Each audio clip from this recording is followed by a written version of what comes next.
Bill, as a guy who's done a lot of interviews, what's one question that you always get asked that deep down you secretly hope nobody ever asks again? Well, like, what kind of preparation did you do for the role? I have very little, very, very little. It's always embarrassing because if I give up just how little I work at this, other people are going to be encouraged to go into this industry, and it'll mean more competition for me, of course, but it also means lots of heartbreak for others.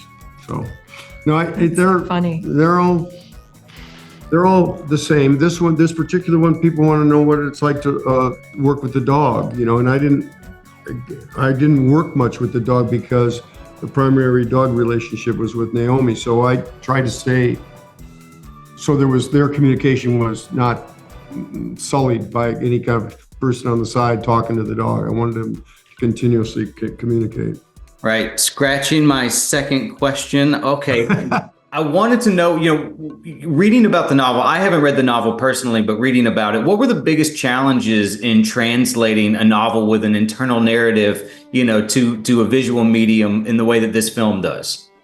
Well, that's a really good question, because that's something that we were asking ourselves when after having read it and after having begun to think about it as a movie. And it's one of the reasons why we chose to use a narrator. Mm-hmm. Which we've never had a narrator layered quite so heavily in a movie before. But the internal voice, Sigrid's internal voice, the voice of the narrator, which is a lot like Sigrid's own voice, seems so important to the book, as you're suggesting. And it's an unusual narration because she's talking to Walter. She's talking to Walter for most of the narration, and then it begins to shift, and then she begins to talk to the dog. She's not relating exposition. She's not telling the story. She's talking about the thematics of what's happening, but in a very personal way. And we thought that could be effective. And that was the device that we chose to use to try and capture some of that internality. There are some practical things too. I was just thinking, like, the book doesn't have names, for example. Yeah, right. I read that. The characters have names.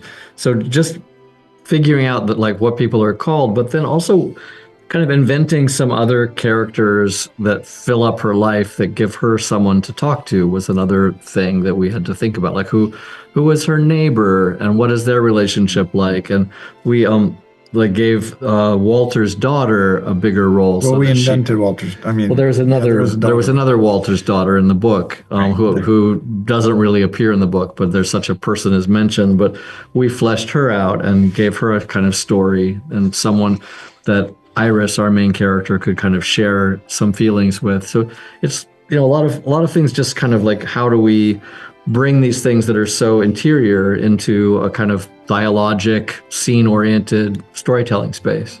Now, Naomi, Apollo is, both a massive burden and a gift. Do you see Apollo as an extension or metaphor for Iris's very complicated relationship with Walter? 1,000%. Yeah. Yeah. I always saw, every time I was looking at that dog, I thought of Bill, his character. Yeah. And maybe some of Bill too. Now, Walter is a very fascinating character. I really liked him in this and how Bill Murray plays. He's charismatic, but he's problematic. How did you work with Bill to shape that portrayal, and did he bring any unexpected elements to the role?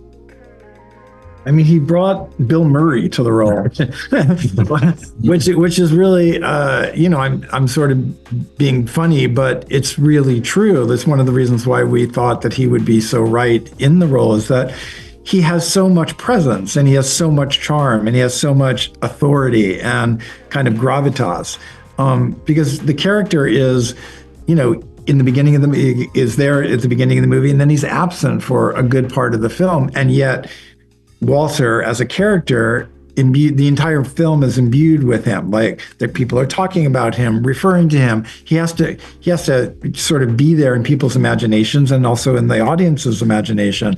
So we really felt like that kind of weight that Bill has, but also he's funny and he is light on his feet, and he can bring those kinds of colors to material that's deeper and sadder and more maybe more profound. Bill, one thing that I wanted to ask is you've played so many iconic characters. I've been watching your movies for as long as I can remember. Are there any that you've played that you think about from time to time and wonder what they'd be up to today? 600%. I would say I played a character in The Razor's Edge, and we did the movie as a period movie, and at the time there was a talk that maybe we should have made it as a modern movie, and I still think maybe we should have made it as a modern movie. I think because to me, even though that book was about World War I, to me, it was, in my generation, it was about Vietnam and what it was like to come back from that situation and try to find out what life meant after going through the killing field. I think about Bob Wiley a lot. I hope that guy's still sailing. Yeah. I think I'm for sure Bob Wiley. And you're right. I do think about Bob Wiley. I think about him a lot, and people remind me about Bob Wiley all the time. I think that character had an effect on people. A guy who was really just trying to get it done. Just, gosh, if I could just take baby steps and get from here to there, maybe the next day will be easier. That's how I approached this interview. Before I logged on, I was saying, I feel good, I feel great, just giving myself a pep talk like Bob Wiley.